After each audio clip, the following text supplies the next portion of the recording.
Bonjour Guillaume Faury, vous intervenez en tant que président du GIFAS. La Tribune vous remercie pour cette interview dans le cadre du Paris Air Forum. Sans plus attendre, je passe la parole à Léo. Bonjour Guillaume Faury, nous sommes à moins de 2 semaines maintenant des élections européennes. Qu'attendez-vous des futures élections et des futures institutions européennes, notamment pour soutenir la décarbonation de l'aviation ? Alors, merci de cette question. Effectivement, c'est un sujet important. On a une filière qui est européenne, avec un impact global, mais la taille critique est la taille européenne. Et donc, ces élections sont importantes. L'Europe a soutenu au fil des décennies son aviation, son industrie aérospatiale, et c'est important que ça continue. Pour autant, il y a un agenda très très clair de décarbonation en Europe, c'est la stratégie de la filière aussi. Donc ce qui va être important pour nous, c'est de voir de la continuité dans le soutien à la filière aérospatiale et à l'aviation et le soutien à la décarbonation. C'est arriver à faire les deux en même temps. Et c'est ça qui est compliqué. C'est pour ça qu'on a besoin d'un travail efficace et coopératif entre le domaine industriel, les entreprises et les pouvoirs publics, en particulier européens. Et face à cette difficulté de l'Europe à accélérer, y a-t-il un risque de voir certains chantiers ne pas atteindre leur plein potentiel ? On pense à ReFuelEU Aviation, le ciel unique européen qui dure depuis très longtemps, ou encore le Net Zero Industry Act. Alors ces programmes, c'est des programmes qui vont dans la bonne direction, mais c'est des programmes pour lesquels on a des problèmes de vitesse d'exécution. Que ce soit sur le ciel européen ou sur le développement des carburants dits SAF, les carburants durables pour l'aviation, on a besoin d'aller vite. Et c'est là qu'on va attendre les pouvoirs publics, ou les pouvoirs publics attendent les industriels. Une fois encore, c'est un jeu coopératif qui doit se mettre en place, et on attend des nouvelles institutions européennes de pouvoir continuer à faire les choses, les faire bien, et les faire peut-être plus vite que ce qu'on a fait jusqu'à présent. Vous parlez de vitesse d'exécution. On voit que donc l'Europe a un peu de mal à se mettre en route, à accélérer. Au contraire, les États-Unis vont très vite avec l'Inflation Reduction Act. La Chine est aussi ambitieuse. Est-ce que ça peut redéfinir votre empreinte industrielle et l'empreinte industrielle de la filière ? Alors, l'empreinte industrielle de la filière, elle est très française, on est à Paris, elle est très européenne, même si on est globalement dans un secteur où les entreprises européennes sont globales et ont déjà beaucoup d'empreintes industrielles en dehors d'Europe.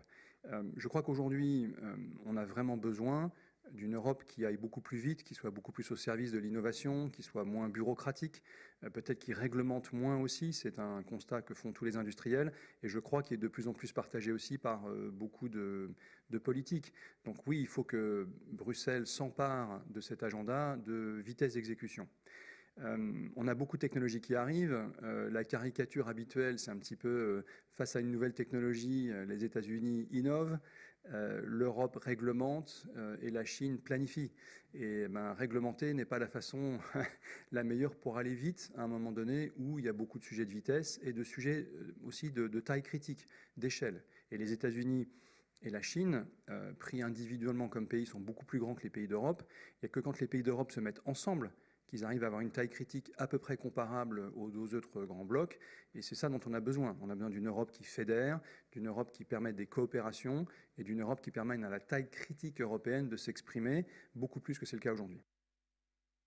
Au risque en tout cas au regard des aléas sanitaires et aussi au risque des aléas géopolitiques, comment vous pouvez sécuriser vos approvisionnements, en tout cas la filière, comment peut-elle sécuriser les approvisionnements et donc, évidemment on pense au titane, mais il y a beaucoup d'autres choses. Comment avez-vous mis un plan en marche ?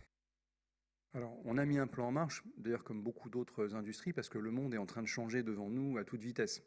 On était, je dirais, avant Covid, dans un monde qui était multipolaire, très ouvert, level playing field, très coopératif, et qui, en quelques années, a changé complètement, avec des tensions géopolitiques qui sont considérables, et une conscience beaucoup plus forte que l'accès aux ressources va être un avantage compétitif ou un désavantage compétitif.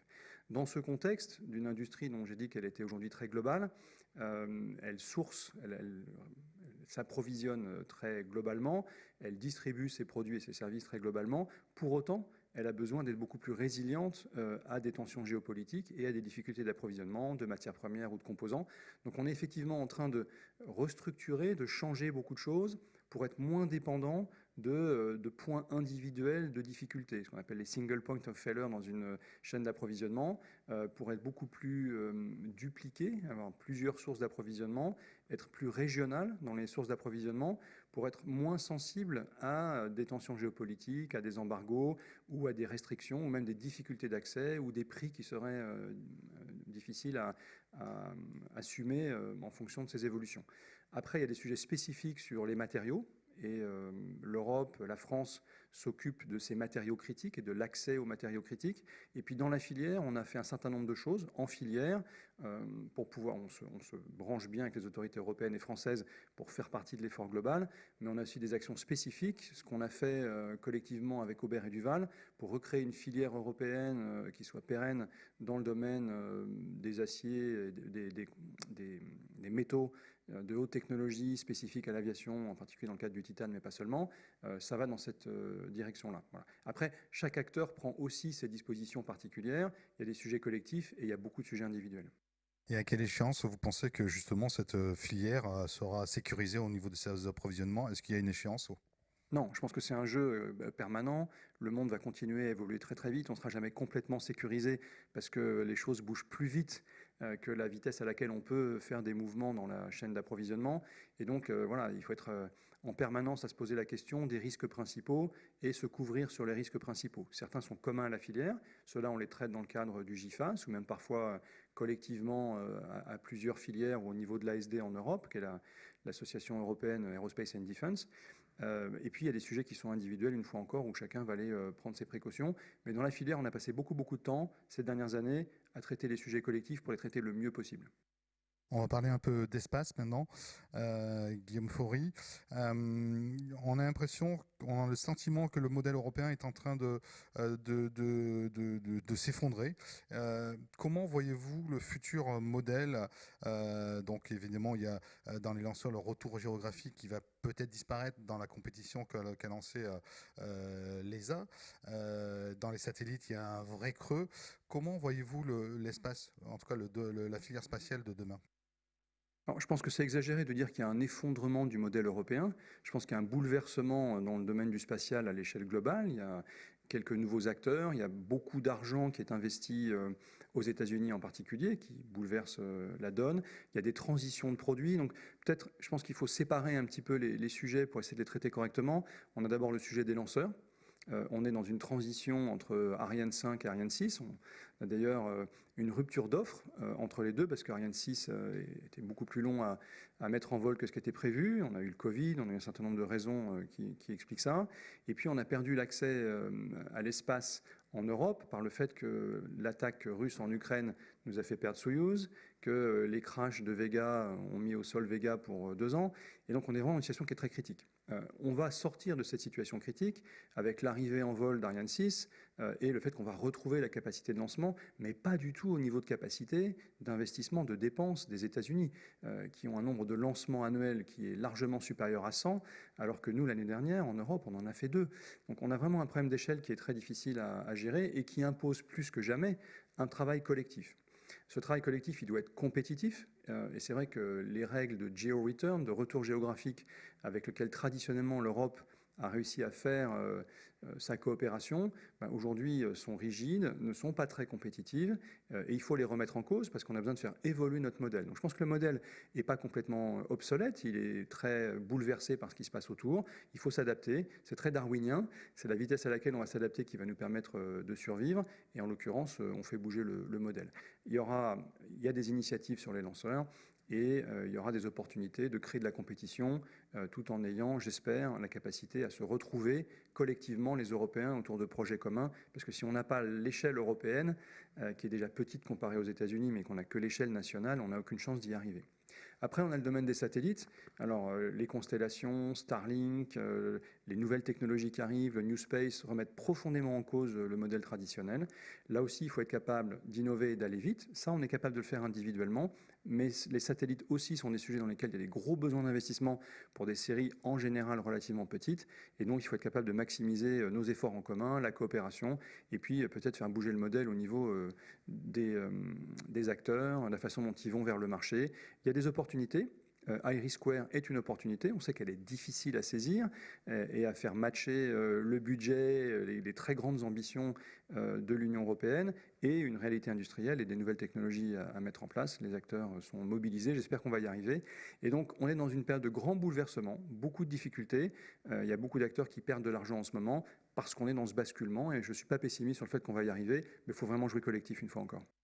Dans le domaine de la défense, donc évidemment il y a la guerre en Ukraine, on arrive à un certain, je dirais, point en Europe sur la défense. Il y a des programmes qui sont en gestation. Comment voyez-vous la coopération européenne à l'aune de ces événements dramatiques pour l'Ukraine évidemment? Est-ce qu'il faut privilégier toujours un axe franco-allemand ou alors est-ce qu'il faut diversifier les coopérations françaises? Et vous répondez en tant que président du GIFAS. Merci Michel. Oui, alors, on a en Europe une prise de conscience très très forte de la criticité de la défense et de la sécurité avec la guerre à nos frontières, quelque chose auquel on n'était plus habitué depuis très longtemps et qui fait qu'on avait quand même assez largement, en tant qu'Européens, baissé la garde sur le sujet de la défense. On dépense en Europe 5 fois moins qu'aux États-Unis pour s'équiper en matériel de défense. Union européenne, 5 fois moins, donc c'est 20% de l'effort américain. Et cet effort, il est aussi différent des États-Unis en nature. Les États-Unis achètent principalement aux États-Unis, même quasiment exclusivement. Nous, on achète entre 2 tiers et 3 quarts en dehors d'Europe. Les 20% dont on parle, 2 tiers à 3 quarts sont achetés en dehors d'Europe. Et donc ce qu'on fait en Europe en effort de défense comparé à ce que les Américains font aux États-Unis, c'est de l'ordre de quelques pourcents, c'est 5%. Voilà, donc on est tout petit. Et en plus, c'est fragmenté, parce que les acquisitions sont faites assez nationalement et pas européennes. Donc pour s'en sortir, il faut faire le plus possible de coopération pour retrouver de l'effet d'échelle. Il faut faire de l'export. L'accès à l'export est absolument essentiel. Et puis les Européens ont trouvé d'autres astuces, en particulier dans le fait qu'on fait très très bien en Europe de la dualité, des développements de technologies, de plateformes qui sont civiles et militaires, et on arrive à retrouver de l'échelle à travers l'accès au marché civil. Quand on parle de coopération en Europe, ici on est à Paris, et si je m'exprime au nom du GIFAS, le premier partenaire vers lequel il est logique de se tourner, c'est effectivement l'Allemagne. Parce que si on prend la somme de la France et de l'Allemagne au niveau disons, du GDP, de l'importance économique en Europe, c'est presque 50% de l'Europe, à deux. Donc on ne peut pas ne pas regarder d'abord l'Allemagne, avec lequel en plus il y a beaucoup de complémentarité industrielle, une vision qui est quand même assez proche dans la plupart des cas, pas toujours. Et donc c'est un partenaire incontournable, c'est un partenaire dont on a besoin et dont on a envie. Maintenant, ce n'est pas le seul partenaire. Il y a d'autres acteurs importants en Europe, et il faut être pragmatique, il faut être capable de regarder des coopérations à plus que 2 parfois. C'est ce qu'on a fait avec le FCAS récemment. On peut regarder d'autres grands programmes réussis, ils ont été souvent à 3, 4, 5 acteurs. Et on peut regarder vers l'Italie, vers l'Espagne, pourquoi pas demain vers la Pologne. Un grand nom qui manque souvent maintenant dans le format EU, c'est la Grande-Bretagne. Et moi, je suis absolument convaincu, on est absolument convaincus, nous les industriels, qu'on a besoin d'un accord de défense et de sécurité entre l'Union européenne et la Grande-Bretagne pour tirer parti de l'effet d'échelle et d'un acteur qui est très très compétent dans le domaine de la défense et de la sécurité, qui est la Grande-Bretagne et ses industriels. Un dernier point sur l'intelligence artificielle qui devient aujourd'hui incontournable dans tous les secteurs, qui devient un facteur différenciant. Comment accélérer aujourd'hui l'intégration de cette intelligence artificielle à l'échelle de la supply chain ? Alors, l'intelligence artificielle est venue sur le devant de la scène il y a 1 an avec ChatGPT, mais ça fait très longtemps que les industriels de haute technologie, dans la défense, dans l'aviation, utilisent de l'intelligence artificielle. Ce qui est très nouveau, c'est l'intelligence artificielle générative, GenAI. Et ça, c'est vrai que c'est quelque chose qui arrive avec une puissance de feu qui est assez incroyable, qui n'est pas évident à utiliser. Et moi, je ne crois pas qu'on va avoir le grand soir de l'intelligence artificielle. Je crois plutôt que ça va venir progressivement. Il y a beaucoup de cas où c'est aux acteurs individuels de regarder où est-ce qu'ils peuvent l'utiliser astucieusement. Et donc, il faut que les entreprises s'en emparent. Les grands groupes s'en emparent aujourd'hui. Ça prend plus de temps pour arriver à des cas concrets que ce qu'on imaginait au tout début. Et donc, il faut y travailler. C'est un facteur de changement très important de la compétitivité, peut-être aussi important qu'Internet, ou même peut-être encore plus qu'Internet quand c'est arrivé il y a quelques décennies, 2-3 décennies.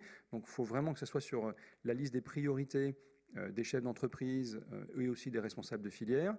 C'est un accélérateur. Si on s'en empare moins bien que les autres, que les filières concurrentes dans d'autres pays, on risque de prendre du retard. Et inversement, Si on s'en empare bien, on peut y arriver. Donc c'est un sujet d'actualité, c'est un sujet d'investissement, c'est un sujet pour lequel il faut préparer les compétences, les savoir-faire, l'infrastructure et l'utiliser comme catalyseur de performance au fur et à mesure. Mais on ne va pas basculer de Aerospace and Defense à intelligence artificielle. C'est un outil de plus pour aller vite. Et c'est vrai que le monde devient de plus en plus compliqué. Je dis un outil de plus parce qu'il y en a beaucoup, dans un monde qui est de plus en plus compliqué aussi au niveau des contraintes. Et donc voilà, c'est une opportunité d'aller gérer des contraintes plus facilement, plus rapidement. Une fois encore, ce qui me paraît important, c'est savoir que c'est une priorité, avoir les bonnes compétences, garder ce sujet sur la liste des priorités des chefs d'entreprise et aussi des pouvoirs publics, et s'assurer qu'on n'est pas en train de prendre du retard sur l'accès à l'IA, sur l'accès aux données, sur l'accès à la capacité de calcul, les éléments importants pour pouvoir utiliser cet accélérateur. Juste un dernier point sur le quantique. Est-ce que vous croyez que cette technologie va révolutionner le monde industriel? Certains pensent qu'elle va complètement révolutionner ce monde industriel et notamment la filière aérodéfense. Est-ce que vous y croyez, vous? Alors oui, on y croit, on travaille sur le quantique. La vitesse à laquelle ça va se déployer, les cas d'usage sur lesquels ça va être pertinent, c'est encore pas très clair pour moi. On voit que dans tout ce qui est cyber, crypto, ce genre de choses, ça peut fondamentalement changer la donne avec des points de bascule assez brutaux, donc il faut aussi préparer. Ça fait partie des sujets comme l'IA, qui sont des accélérateurs, qui sont à la fois des opportunités et des menaces. Si on se met du bon côté, c'est des opportunités, ça va aider, ça va accélérer la capacité de calcul, on va pouvoir faire beaucoup plus de simulations, on va pouvoir sécuriser des échanges, mais en même temps, il y a les menaces qui viennent avec, donc voilà, il faut être du bon côté de la courbe. Et justement, que ce soit le quantique, que ce soit l'intelligence artificielle, quels vont être les impacts? Ça va être plutôt au niveau de la conception, de la production, des performances opérationnelles des produits par la suite? Alors l'IA, je pense que très clairement, on va l'avoir au niveau de la conception, de la production, de la maintenance et de l'ensemble des métiers. Potentiellement, l'IA générative permet d'aller faire avec des automates, des choses que des humains font aujourd'hui, et le faire très vite à grande échelle. Maintenant, l'IA générative permet de beaucoup mieux faire dans le futur ce qu'on a déjà fait dans le passé. Quand on est dans le domaine de l'invention, de la création, du développement de nouveaux produits, je pense qu'on a encore beaucoup de chemin à faire pour que ça soit un très gros différenciant. Tout ce qui est capacité de calcul, que ce soit du quantique ou autre, aujourd'hui, ça va avec le fait qu'on a de plus en plus de données, qu'on fait de l'intelligence artificielle, qu'il y a de plus en plus de connectivité. Donc ce sont des éléments accélérateurs qu'on va retrouver a priori dans l'ensemble des métiers, mais beaucoup dans les métiers intensifs en calcul, et donc beaucoup dans le développement. Merci beaucoup, Guillaume Faury, qui vous intervenez en tant que président du GIFAS. Merci à vous. Merci.